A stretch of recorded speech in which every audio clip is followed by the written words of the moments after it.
আমি নিয়ে চলে আসলাম 2024 সালের মাধ্যমিক পরীক্ষার্থীদের জন্য ভূগোল বড় 5 মার্কের কোশ্চেন সাজেশন।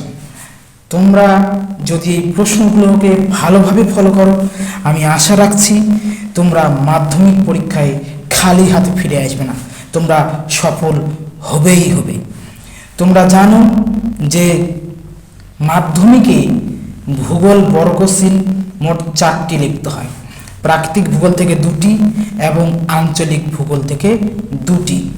প্রাকৃতিক ভূগোল থেকে 4টি প্রশ্ন আসে এবং 2টি করতে হয়, এবং আঞ্চলিক ভূগোল থেকে 4টি আসে, 2টি করতে হয়।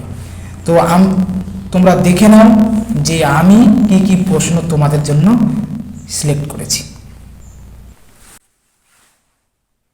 প্রাকৃতিক ভূগোল প্রথম অধ্যায় থেকে তোমরা যেই 3টি প্রশ্ন সবারই আগে করে ফেলবে, সেই 3টি প্রশ্ন হলো হিমবাহ ও জলধারার মিলিত সঞ্চয় কার্যের ফলে গঠিত 3টি ভূমিরূপের সচিত্র বিবরণ দাও।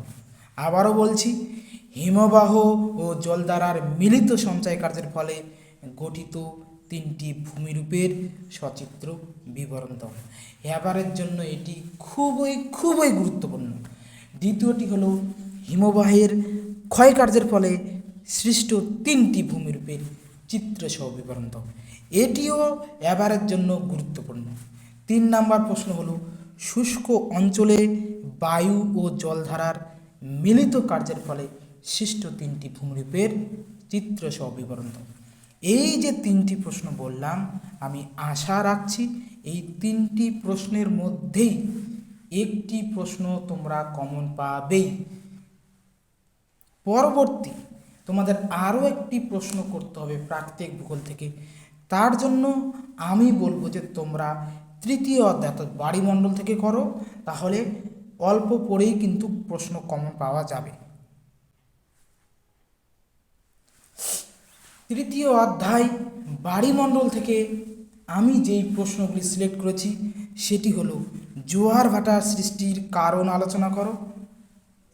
2 নাম্বার পৃথিবীব্যাপী সমুদ্র স্রোতের প্রভাব বা গুরুত্ব বা ফলাফল আলোচনা করো।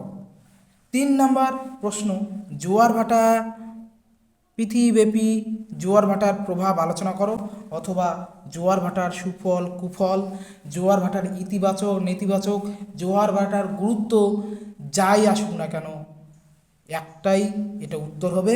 সুতরাং এটাও তোমরা ভালো করে করবে। এই যে প্রথম অধ্যায় থেকে 3টি এবং পরের অধ্যায় থেকে 3টি, মোট 6টি প্রশ্ন বললাম। এই 6টি প্রশ্ন সবারই আগে তোমরা করবে। এই 6টি প্রশ্ন করলে আমি আশা রাখছি 2টি প্রশ্ন তোমরা অবশ্যই কমন পাবে। কিন্তু যারা মনে করছো যে আমি আরও কিছু প্রশ্ন করব, তাহলে আমি তাদের জন্য কিছু সিলেক্টিভ প্রশ্ন এক্সট্রা কোশ্চিন আমি দিচ্ছি, সেগুলো তোমরা পড়বে। 2য় অধ্যায় বায়ুমণ্ডল থেকে আমার সিলেক্টিভ প্রশ্ন ইম্পর্টেন্ট কোশ্চিনগুলি হলো পৃথিবীর প্রধান প্রধান বায়ুচাপ বলয়গুলির সাথে নিয়ত বায়ু প্রবাহের সম্পর্ক আলোচনা করো। 2 নাম্বার যে প্রশ্নটি সেটি হলো ট্রপোস্ফিয়ার ও স্ট্র্যাটোস্ফিয়ার স্তরের আলোচনা করো, অথবা উষ্ণতা ও উচ্চতার তারতম্যের ভিত্তিতে বায়ুমণ্ডলের স্তর বিন্যাস আলোচনা করো। এটি একই প্রশ্নের উত্তর হবে, 2টি প্রশ্নের উত্তর একটাই হবে।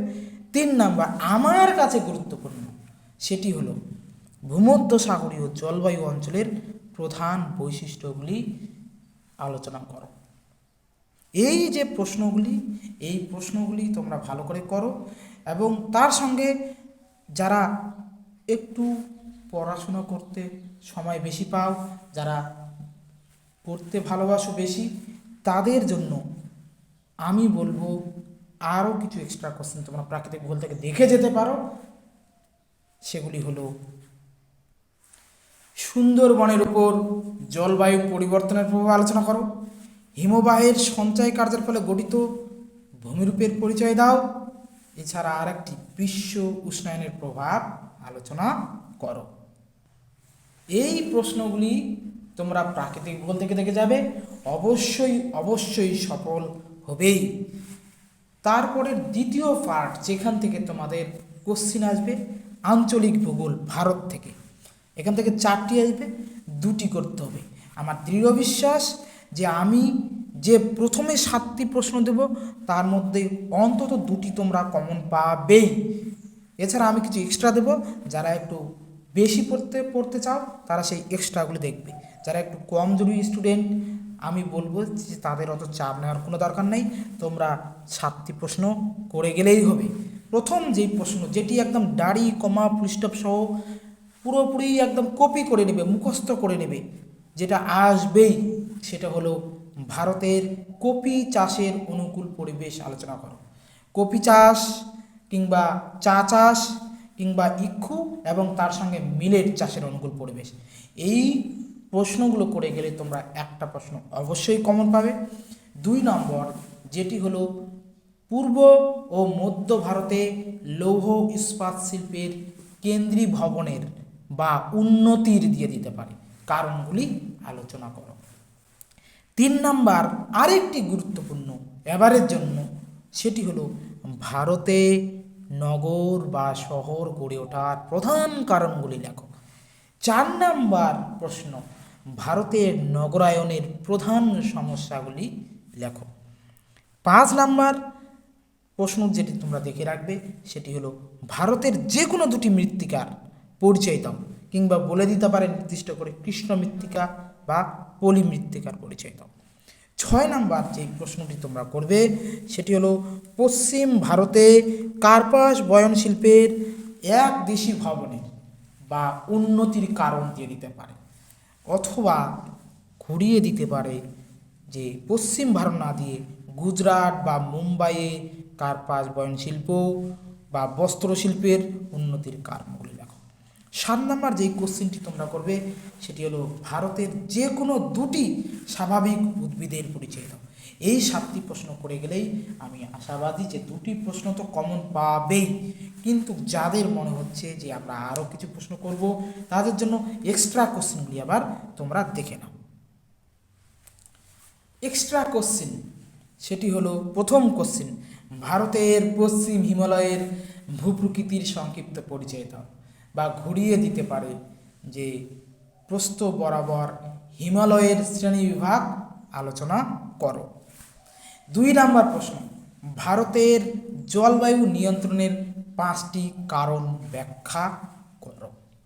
3 নম্বর যেটি তোমরা দেখে যাবে সেটি হলো দৈর্ঘ্য বরাবর হিমালয়ের শ্রেণীবিভাগ আলোচনা করো। 4 নম্বর প্রশ্ন তোমাদের জন্য দেওয়া হয়েছে ভারতের পূর্ব উপকূল ও পশ্চিম উপকূলের সমভূমির পার্থক্য লেখ। 5 নম্বর প্রশ্ন হলো ভারতের পরিবহন ব্যবস্থার গুরুত্ব লেখো, কিংবা রেলপথ বা জলপথের গুরুত্ব। 5 নম্বর প্রশ্ন, ভারতের পরিবহন ব্যবস্থার গুরুত্ব লেখো বা রেলপথ বা জলপথের গুরুত্ব লেখো।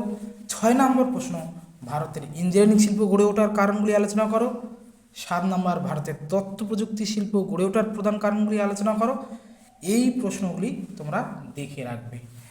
ভিডিওটি ভালো লাগলেই অবশ্যই চ্যানেলটিকে সাবস্ক্রাইব করবে, ভিডিওটি শেয়ার করবে এবং লাইক এবং কমেন্ট যদি না করে থাকো এখনই লাইক কমেন্ট করে দাও, এবং কমেন্ট করে জানিয়ে দাও যে এর পরবর্তী তোমাদের কী ধরনের ভিডিও তোমাদের প্রয়োজন। ভালো থাকবে আশা রাখি।